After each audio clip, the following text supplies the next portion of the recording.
Hello everyone, and welcome to another video tutorial in chapter 8 of Grandmaster Ronghua Sandwich Horse Treatise. This will be the third part in the chapter. So without further ado, let us start. Central cannon, Falcon cannon, and red would choose to develop his chariot as a foul chariot, while black would go for the Sandwich Horse defense. Now in chapter 8, red would choose a more steadfast approach with the 5-6 cannons, and black would choose to push p7 plus 1 to develop his left horse. So at this point in time, this would be the position for discussion for this chapter. Now red would develop both horses as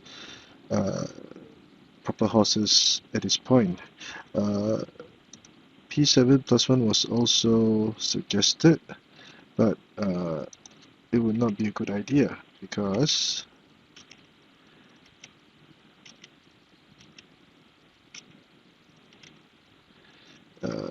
this could easily lead to a very even situation. Now black could be targeting the elephant, the cannon will be protecting the horse, and black could choose not to trade horses. And it was, although the black chariots have not been developed, there will not be a major issue because the red chariot can be developed as r1 equals to 4, and black could choose to trade chariots with r9 equals to 8 as the cannon was now attacking the elephant. So p7 plus 1 is okay, but it will lead to a very even situation. Now in the book, red would play h8 plus 7 to develop both horses as proper horses. Now there were two variations at this point. So this is the position of discussion. There are two major variations for this board. The first would be black would charge the left horse to the riverbank, and the other would be p3 plus 1 for the double-headed snake pawns. Now this variation is very complicated, and there were 4 major sub-variations which will be discussed later on. So on to the first variation, h7 plus 6. So red will try to secure and solidify the riverbank with h7 plus 6. Red would take the chance to develop both chariots as foul chariots. Now the question for black would be how he would choose to counter the threat of red's r9 equals to 8. In the book, it was recommended that black play c2 equals to 1. And usually, by reflex or just other reasons, r1 equals to 2 to protect the cannon could also be considered. But apparently, r1 equals to 2 would not be such a good idea, because if r1 equals to 2 were played, red will go for p7 plus 1. Black would solidify the central file with e7 plus 5, giving way for development of the black chariot with r9 equals to 7. It would not be a good idea at this point to advance the cannon to red's pawn rank, as would be often seen. The main idea for doing so would be to play c2 equals to 3 to impede the development of the red horse and also apply pressure on red's pawn rank, particularly attacking the red's pawn on the third file. So if black were to do so, red will counter with r2 plus 6, prophylactic move to protect the cannon to prevent a fork.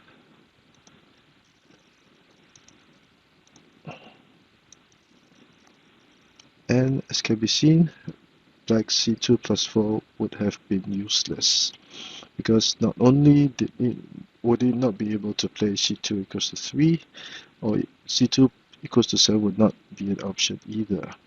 Now red will be prepared to play p7 plus 1 to gain material. So black would actually have lost tempo at this point in time because he would be forced to move the cannon again. And black's lone horse on this flank would not be able to do much at the moment, so red would have the advantage. That is why c2 plus 4 will not be advocated, and e7 plus 5 will be suggested. And since red developed his chariot as r1 equals to 2, to prevent black from forming a blockade, red would advance his chariot to black's pawn rank. This is one of the usual ways to play this position. Prophylactic move, and red will prepare to play r2 equals to 4. Black would play r9 equals to 7 in anticipation. And red would choose to trade cannons because black was prepared to push the pawn and also attack the central cannon in this manner. So after the trade, red would gain a central pawn in the process, and also pin black's right flank. The cannon and the chariot would be an issue for black to handle. It would be a headache. So at this point in time, red can have much space to maneuver his pieces, and red would have a significant advantage. So that is why r1 equals to 2 would not be a good idea at this point. Instead, c2 equals to 1 would be the preferred way for black to play this position. Okay, red would take the opportunity to play p7 plus 1. This would deny black from playing or further developing his horse with h6 plus 4. Now, would attempting to capture the black horse be a good idea? Now, this is also a very complicated position. That was discussed in the book. So if red chose to play r8 plus 5 for the cross riverbank chariot, black would capture the pawn, and because the elephant had not been played, red could capture the black pawn. So black would trade his horse for red's cannon. Now, and black would choose to develop his chariot so that the chariot would be able to exert some influence on the game and also target the red horse over here. It would not be a good idea to try to defend at this point with e3, e7 plus 5 to chase away the red chariot, because the red chariot would now play r3 equals to 4, prophylactic move, and black would have failed to limit the development of both of red's horses, and in comparison, black would not have pushed this pawn forward either. So the development for the black horse would be an issue, and both chariots would not have moved. So red would have a significant advantage at this point in time. So that is why black must be aggressive and play r1 equals to 2, and red would move his chariot away as a prophylactic measure. And again, black must be very aggressive and not give red a chance to push the pawn forward.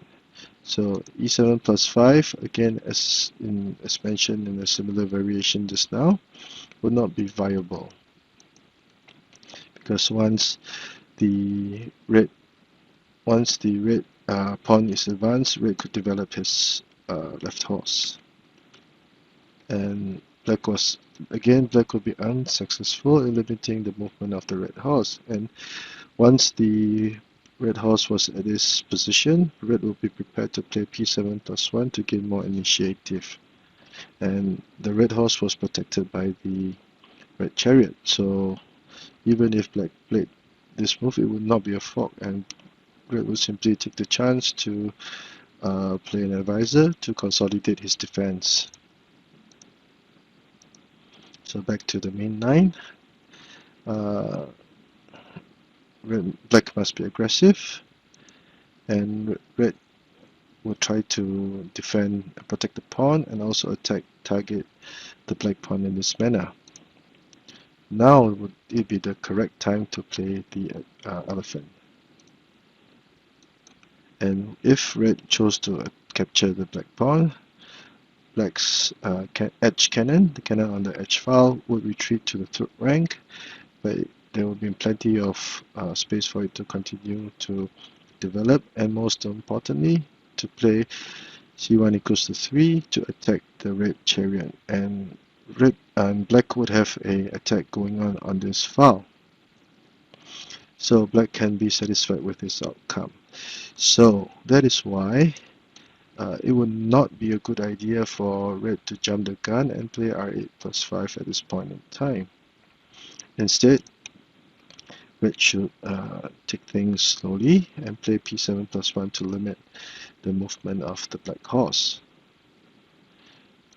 A few more moves were given for the first variation, attempting a chariot fork with r2 equals to 4. Prophylactic move to develop the black chariot as a kingside chariot with r1 equals to 4 and also protect the black cannon. Sorry, f5, r2 equals to 4. Black would capture the pawn. Red would choose to trade material. Black would now be able to develop his chariot. And at this point in time, red would have a minimal advantage. Now, although red would have a slight material advantage, the black pieces are very well positioned. So this the position or the good positioning of the black pieces would more than make up for the loss of pawns. So black can be very satisfied with this outcome. So a short recap. This was the position of discussion whereby red would develop his pieces as the 5-6 cannons with 2 proper horses. In the first variation, h7 plus 6 was played, and black would seem to be able to get a acceptable or desirable outcome or result.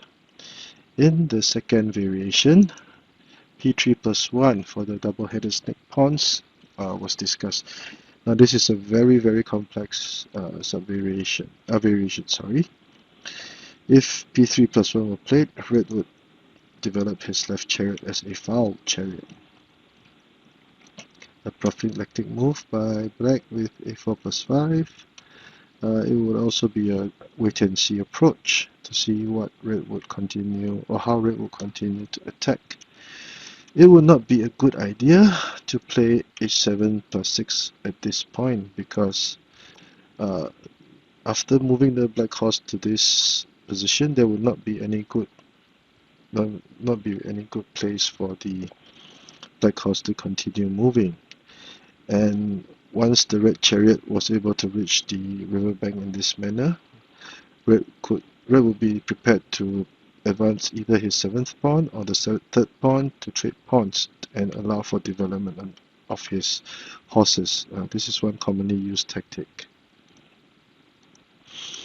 So a4 plus 5 would be a prophylactic move and allow for, since the horse had not moved, if red played r2 plus 4, black will always have the option of trading chariots, as will be seen immediately.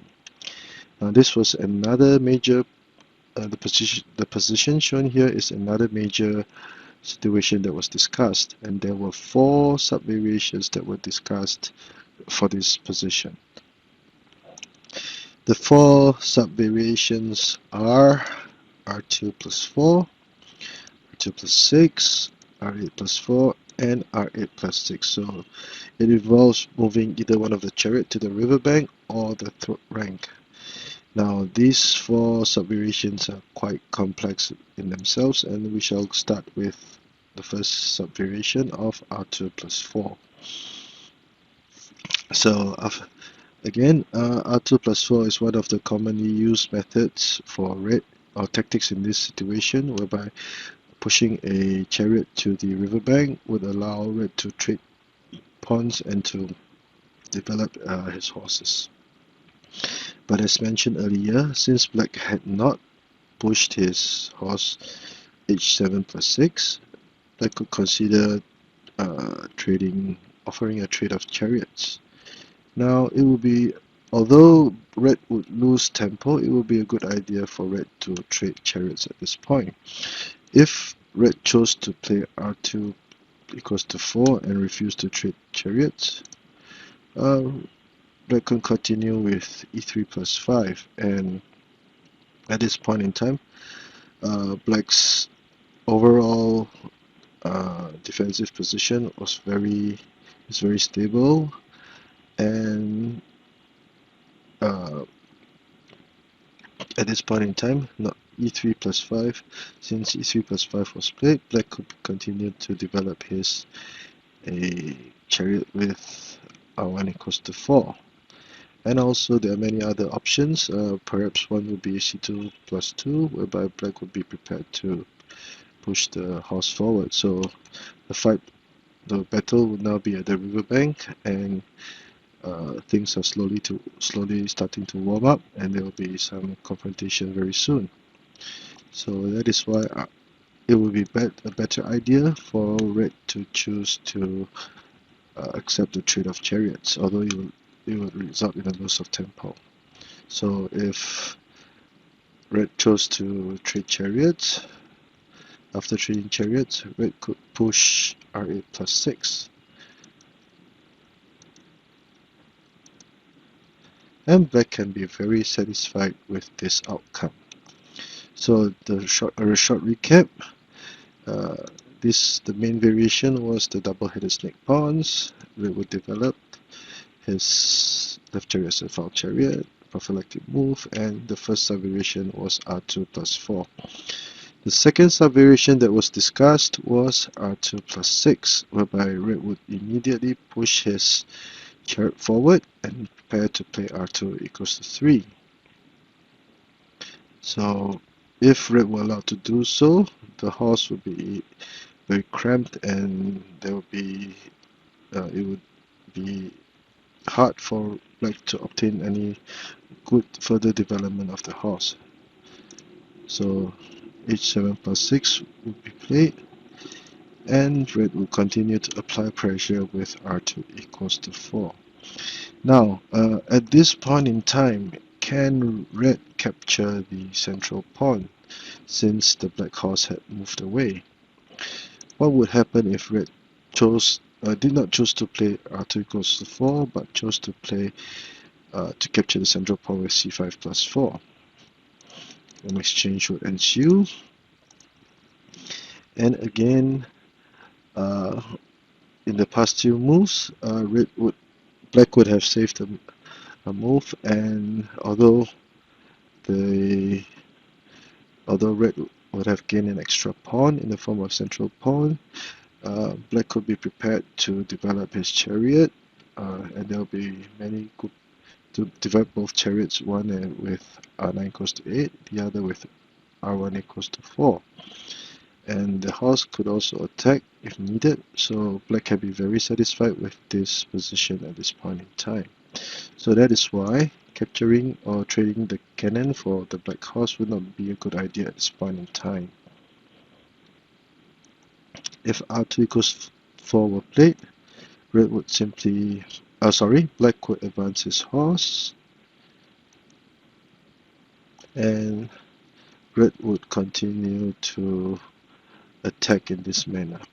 Now, one commonly used tactic when the enemy horse has crossed the riverbank in this manner is to play c6 plus 1, whereby it would deny or discourage the black horse from playing h6 plus 4 or h4 plus 2 or h4 plus 6 to go for the elbow horse attack.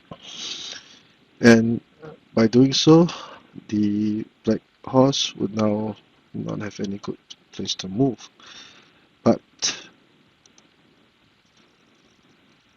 this would not be a good idea in this particular example, because black will now play h3 plus 2 to attack the red chariot. Red would be forced to move his chariot back to the corner and thus lose a move in initiative.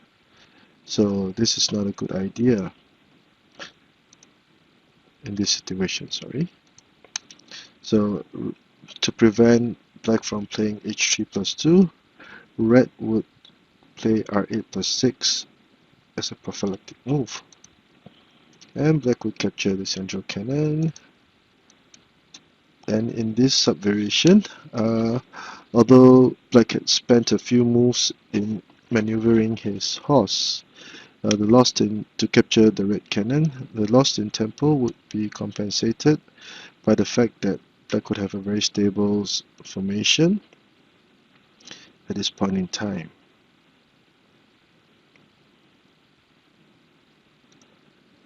Now you might wonder, could the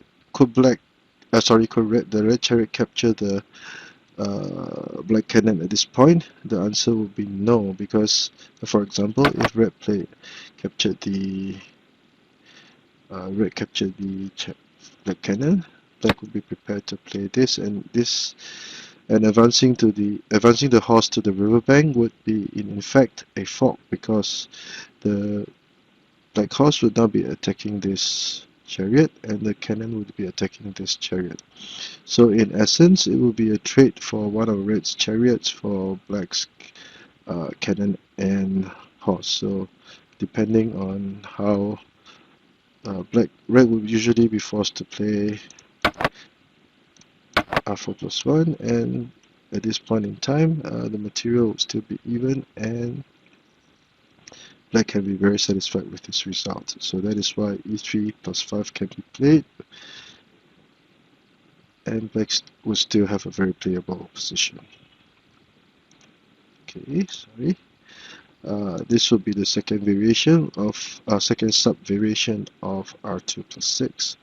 The third sub-variation would be r8 plus 4, whereby red would refuse to advance his chariot in any manner, so that black would not have the chance to play r9 equals to 8 to trade chariots. So if this were the case, black would take the opportunity to advance his horse to the riverbank, trading the pawns as planned. The black riverbank horse was a major threat for red. That was why for red to be able to mount an efficient attack, this thorn in the side would have to be removed. The black riverbank horse would have to be removed, and red would be able to continue further his attack. So after the trade, as can be seen, red's left flank was a little bit empty and vulnerable for black to attack. So if red continued with r6 plus 7, r6 equals to 7, black would retreat his cannon and attempt to mount an attack on this file and target the red elephant. If red decided to play r2 plus 6 at this point, black would also answer with c2 minus 1. Okay, there seemed to have been a printing error in the book, and the Webmaster's explanation should be valid in this case. So returning to the sub-variation, r8 plus 4 would not seem to do red any good. Black would be able to make some gains in the process. Now for the last sub-variation, r8 plus 6. Now this is the most complicated of the variations. So with r8 plus 6, the red chariot will be prepared to attack the black horse. Now at this time, black would play c2 equals to 1. It would not be a good idea to advance the horse at this point in time, because red will attack in this manner.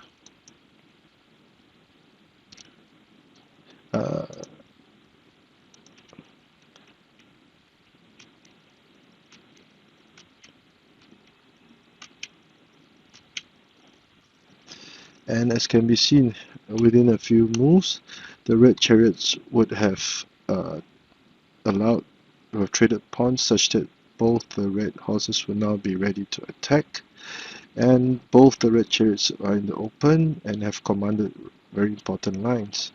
In comparison, the black chariots would not have been developed yet, so it would take black at least more than two or three moves to try to develop the black chariots. And at this point, black would lose the option of developing his chariot with r1 equals to 4, because black would be able to play h7 plus 6 to deter the black chariot. So red would have quite a significant advantage if h7 plus 6 were played at this point in time. There was also another variation that was discussed. If h7 plus 6 were played, would it be feasible for black to play h6 plus 4 instead of h6 plus 7 to capture the pawn? This would be another attempt to try to link the horses. Black would simply continue to chase the black horse, forcing it to capture the red cannon. And again, as can be seen, red would have a very nice defensive formation, that his flanks would be okay. And in comparison, the development of the black chariots was an issue, and black and although the material was the same, black would still need to use some more moves to consolidate his defense. So going back, h7 plus 6 was not an option, and instead c2 plus 1 should have been played. So if c2 plus 1 were played, red will start to attack the central file with p5 plus 1 and force black to consolidate the central file with e3 plus 5. Again, the issue of advancing the riverbank, the black horse to the riverbank was discussed. So would it be a good idea at this point in time? The answer would be no, because red had already moved his charged central pawn forward. So red will sacrifice the central pawn and allow for black to apply a fork.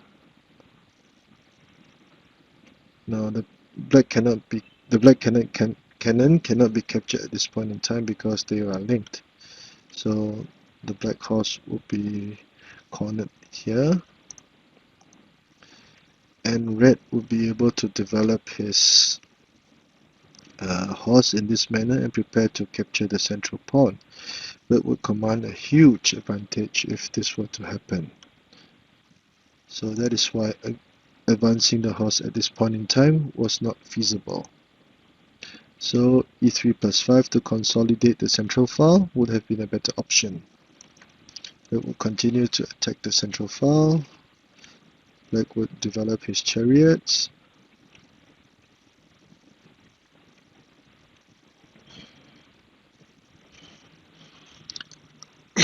And at this point in time, red would capture the central pawn on the next move. So red would play c5 plus 3, and the cannon would now be controlling the black king.